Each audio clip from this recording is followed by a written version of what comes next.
to welcome in a man to the program who is not only a friend but a mentor. He took me under his wing when I first joined the Nation Domination. I've got to give it up for the first Black World Heavyweight Championship, a member of the College Football Hall of Fame. And if this man is not a WWE Hall of Fame, I don't know who is. Ladies and gentlemen, Ron Simmons. Ron, how are you doing tonight? I'm doing good, man. And you kind of cut my introduction short. There was a lot more there.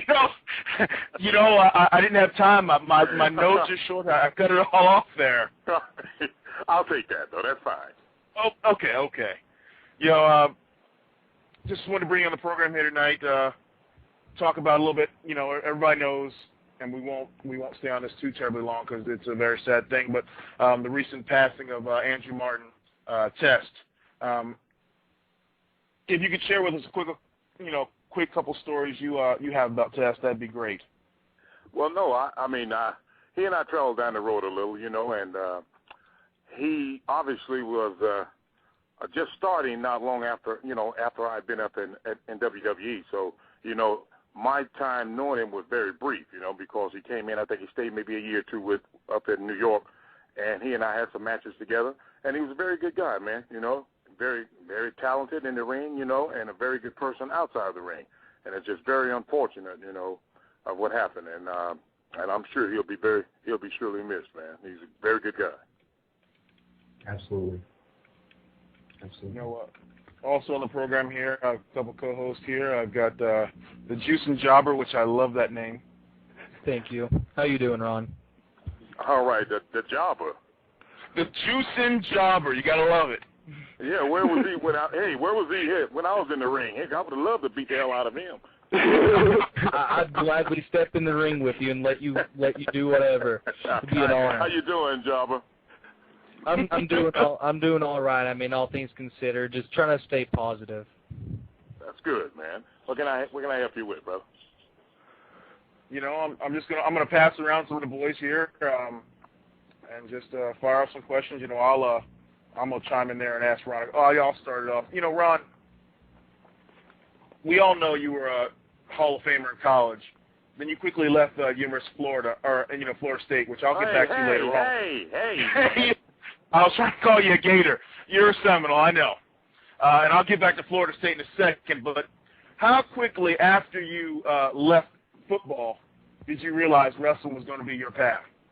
Well, no, there was no consideration with that. I had started to try to get into communications, which I left college in, and I was trying to get a job in broadcasting, doing some voiceover work down in Tampa.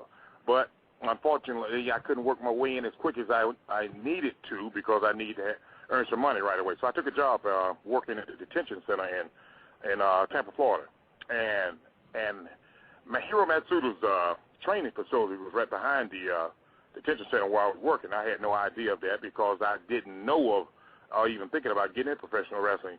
And I was out in the field one day giving the kids some recreation, and that's where he walked over and came up to me and, started asking all these weird questions. Of course, at first I thought, not one of these, not a Japanese guy like this.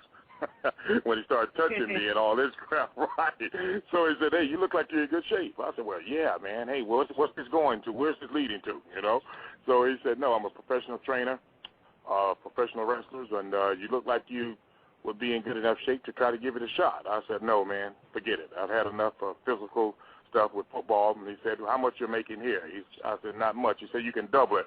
Okay, I'll give it a shot. and that's really how that all started with me. I'd always liked and tune in to see professional wrestling, but it wasn't on my idea of looking at it as a profession.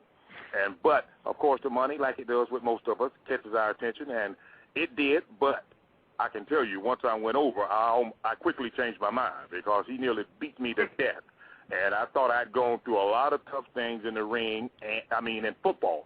And two-a-days and professional football, I said, hey, that was no comparison. And I did, fortunately, hang in there, man, and up 26 years later, there I was, still there. Now, you mentioned Hiro Matsuda. He is a world-renowned trainer. He trains these guys as, Hogan and Paul Orndorff and Lex Luger, Muta and Ric Flair. And we talked to we talked to Cowboy Bob Orton the other day, and Matsuda also trained him. what was he like as the guy to break you in? Masuda, you mean? Yeah. Oh, God, man. Look, I think there's a tape that's circulating that has myself and a bunch of other guys on there of his training technique. And listen, they're unmatched. I mean, there's nothing that even come close to his training techniques. I mean, it goes from beating you with a board, with a rope, with just doing no in-ring work, just cardiovascular for about 2 hours straight. And then if that wasn't enough, it would take you to Japan and beat the crap out of you. So, I mean, it was, but as I look at it now, look like at it, I wouldn't have had it any other way. As you can see, a lot of guys try to come from football to get into professional wrestling, but they quickly find out that, hey, football doesn't even hold a candle to doing this professional wrestling every day, and sometimes twice a day. So that rigorous training, man, set me up for the length of stay that I've had in professional wrestling. So I can contribute all of that to that very hard training that Matsuda put me through. So I'm very fortunate for that.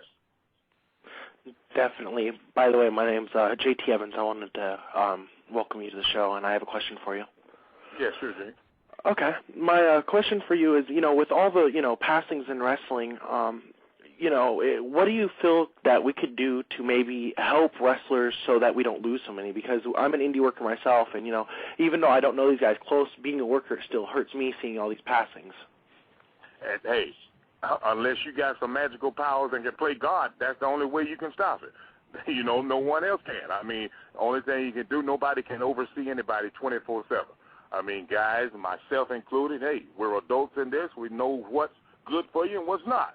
And, I mean, only thing that the promoter's doing, which I can honestly say Vince has done his very best in order to try and help guys that have substance abuse and that has problems with that. And that's the only thing that you can do is provide the help, and it's up to us to take it. And, but it's just no other way that you can stop that. You can't be on someone and be around them 24/7, man. The only thing you can do is try to extend a helping hand to someone if they need it, and just pray for them, man. There's no other way that you can stop that. So, I mean, you can't contribute one thing to saying that it's just, professional wrestling doing this and doing that. I mean, it's unfortunate that, that deaths occurred, it looks like, in our profession, back to back. But, hey, if you contribute that to that deaths that happen in any other profession, I'll guarantee you that you will see that, hey, it balances itself out. It just so happened that we happen to have unfortunate incidents that has happened that has caught media attention. So that's what the big deal is about that. So, I mean, you just can't stop it. There's no way. Mm-hmm. Ron, first off, I'm also co-host. My name is Alex R. How are you today? Ron? Hello? Did we lose Ron there? I think, it's showing that he's still on. It's showing that he's still on. And he's unmuted, so he should be able to talk. Ron, and we just lost him. Tell Ron, I just have to have Ron to call back. Damn. We just lost Ron Simmons. But, it looks like he's calling back in right now. Ladies and gentlemen, let's welcome back to the broadcast, Ron Simmons. Yes, I'm back. Ron, you need to get rid of that Florida State phone, man. You got to get rid of that Florida State phone. Hey, this is a Gator phone. See, that's why it's cutting off. Oh, that's why it didn't work. Yeah, that's what it is. Hey, Ron, Hey, Ron, my name's Alex R., and I'm actually also one of the co-hosts. And I got to ask you, though, because we're still, I guess, on the topic of, tragedies in wrestling and such. And one person that you worked with, when you were in the Nation of Domination was Brian Adams, Crush. Right. I guess, what were some of your memories of him, Brian Adams? Man. Oh, God, man. Fantastic guy. I mean, and we were speaking of like drugs and substance abuse and then death as it goes in our profession. I know for a fact that Brian, I've never seen him even take a drink around me, man. So, that just says that, hey, it's not always drugs and steroids that can cause death. I mean, that's going to happen, and it's unfortunate that it happens to happen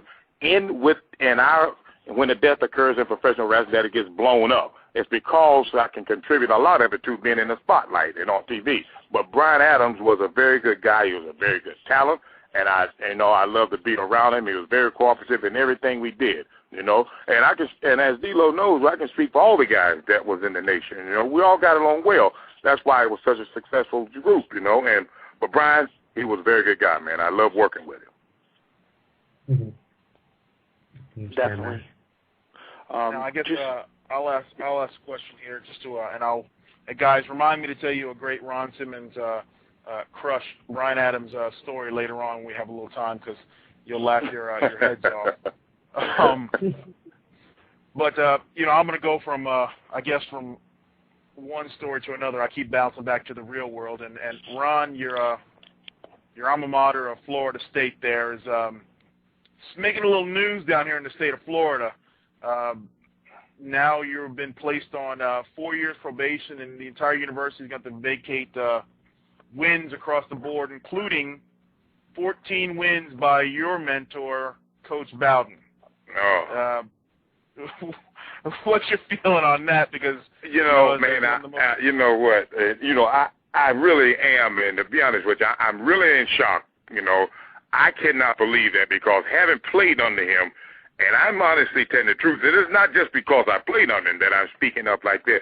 I have never known Coach Bowden to even, when you hit up something dishonest and not being for the guys, classically putting their academics first. I cannot believe that would happen on his reign. I can promise you that it had to be something that, you know, was just done totally within the other ways, and you can't watch other guys all the time. You can't watch student athletes all the time because, hey, man, even myself, as you might recall, I got in trouble when I was there, you know what I mean? So there's no way that you can watch guys all the time. But I can tell you this, that it's unfortunate that it's happened, man, because I feel that it was a little unfair in the taking away that many games, and then the treatment that the NCAA put down on him, man. I thought it was a little harsh, if you ask me. And it just came too quickly. Didn't look like the investigation was long enough and lengthy enough for me to dish out that kind of punishment. I mean, 14 wins, man. Come on, that's a lot. You know, I mean, and at this point, I mean, hey, and looking at the record as it goes, Joe Paterno looks like he's in no way, shape, or form look like he's losing any games anytime soon. You know, so that's going to be an uphill battle there. You know, and it's going to really hurt. And as far as when recruiting comes around, and as far as when championships rolls around, man, this is a very unfortunate thing, and I'm still in disbelief behind this. You know, and I just hope that there's some way that with the appeals that maybe we can see our way out of this. And that's where it stands now, Ron, with the appeal process. But if they go ahead and take those 14 wins away from Coach Bowden, he is currently 3 or 4 wins behind Coach Paterno for the all-time winningest coach in NCAA history. And with his advanced age, I don't see him catching Coach Paterno because I don't see him going anywhere. So do you think that might be a factor in? Well, I mean, that's my point. You know, Paterno looks like he doesn't have any plans on going anywhere soon, man. And as I can see it, to be honest with you, it's just no-win situation at this point right now, because unless that through the appeal, man, and all of this, you know, is dropped and their status is restored, in which I don't see the NCAA doing that now, making a reversing their decision once they've made it. They haven't done that before, you know, and I just see that there's no way out of this one, man, you know, and it's just unfortunate that this had to happen at this point, you know, and in his career, you know, and he's just a great man and such a fantastic coach, and I have nothing but praise for him, you know. Yeah. So, you know, Ron, I'm gonna bounce around back to the Nation of Domination again, and have a question to ask you about one of the most famous members of the nation. What is your thoughts on The Rock? Oh, hell, he could have at least given me a bit part in one of the movies. That's my first thought, you know. after me putting him in the nation and making him a member, man, you know. Hey, come on, help a brother out in this part, right? But no, I can't speak enough of him. Of course, you know, he's a fantastic athlete. First of all, he's a good football player, and is a very good professional wrestler, you know. And I think that, hey, he's going to continue to be successful in the movie industry, you know, and as it goes on, he's becoming a better actor, you know. So, I mean, I got nothing but praise for him, man, and wish him nothing but the luck. Nothing but luck, man. You know, he's a good guy. He and I got along very well, and we'll continue to. But I'm still waiting on that part in the movie, you know. I'm standing in line right next to you. Guys, you got any questions for Ron? Yes, actually. Okay. Yeah, I've got one. Go ahead, Joe. I know back when you were the Acolytes, even before the APA, you had a feud with Test. You have any what would be your memories on feuding with him back in those days? Well, no, like I said, we didn't have any long-going feuds when he and I were wrestling against each other. Sometimes it was just, a match might have been with some interference or something of that nature, and there was just a score to settle, but there wasn't any long-going feuds with him. But like I said, though, man, he really is going to be, missed. I mean, I consider him to be a good friend of mine. Whenever we work together, we always talked, got along real well, talked about what was going on in the industry and outside and just the real world, man. I'm sure that there's a lot of guys that's going to miss him because, he was a great guy to be around, man, and, and just all around good person. And I really, and from my standpoint, is going to miss him, Mm-hmm. Do you think that, I guess, because we're still on the death, I guess, on the topics of wrestling deaths and tests in general. Going back to 1999, we had, the tragic Owen Hart incident where Owen, unfortunately died. Right. Do you think that the WWE did the right thing to continue the show, or do you think that they should have paid their respects or end the show? I mean, what do you think would have been the right decision in your opinion? Well, you mean as far as the show continuing to go on at that time during the pay-per-view, if it was? Is that what you're speaking of? Yes. Yeah, I mean, it was and that's a tough decision to make. You're in the middle of a broadcast, and I just wouldn't want to be in that position, to be honest with you, to have to make that decision. But because you're there, you got 20,000 people there in the stands, then you've got millions of people that have tuned in. And it's just something, man, that it's kind of hard to, to say, well, I would have done that, I would have did that, and who would have done this, because we all react differently in situations like that. But you wouldn't have won either way that you would have gone. You would have gone to piss somebody off no matter which way you went. So you just could have flipped a coin on that one, to be honest with you, But I can tell you this, Owen Hart was a very good friend of mine, and I really do miss him, his laughter and all of his humor that he brought to the locker room, man. I just can't say enough about him. You bring back some memories of these guys that are just very, very vivid to me because, it's just like I'm seeing them yesterday, Mm-hmm. Did Owen ever play any pranks on either one of you two? All the time. Do you know all the time, okay? I think Owen Hart had an A+ in pranks, okay? But that's what got myself through a lot of bad days if I was having them, and I'm sure a lot of other guys, D-Lo probably can tell you that himself, that he always had something to cheer you up. I mean, if you're on the road, man, doing this sometimes 6 days out of the week, as it goes, at one point in my career I was doing it, and then sometimes twice a day, and you're not always feeling good, and you're not always willing to go out there and beat yourself up. So you needed someone like Owen around to provide a little humor with you, man, and sometimes the jokes might not have been as funny, but when you look back at it, though, it was all in good faith, though, and he was a good guy, man. He provided a lot of moments for me, a lot of laughter, and a lot of memorable days that I'll always cherish. He's a good dude. Mm-hmm. JT or Jason Jobber? JT, you have anything to say? You've not. Not really. I really don't have any more questions. It's I'm at one of those loss of words kind of days as everyone knows what's going on. So, do you have a last question for him, Jason Jobber or D-Lo? Yeah, where'd you get that name, Jobber? I want to know where that name come from. Yeah. Tell me that. You know? Well, I can understand the job, that I can get the job part of it. Where did this other part come from? How you were juicing during the job? Juicing. Why don't you go ahead and tell them exactly who came up with the gimmick and what it was supposed to be a shot at? Are you juicing while you were doing the job? Well, when I was first gonna join the crew of False Count Radio, we had a really hard time of trying to figure out what name I was going to use, and it was actually JT himself who helped come up with that name. And just the way I like to say it, the Juice and Jobber, I like to work and I like to drink Kool-Aid. It's just my take on it, but you can give the credit to JT Evans for coming up with that name. Well, I can tell you what, though, I can already see a great angle with you right now, man. I see nothing but money with you right now. The guy who never wins, okay? The Jobber. He gets beat all the time, man. I mean, you could do that forever. Just think about it. You never win. You could do this for 50 years. You know what? I see an angle. Would you like to try to look? Can I get together with you sometime where I can shoot this angle by Vince? I would do it. Definitely. Hey man, I've enjoyed talking to y'all guys, man. D-Lo, man, you gonna give them a few more stories of me, man?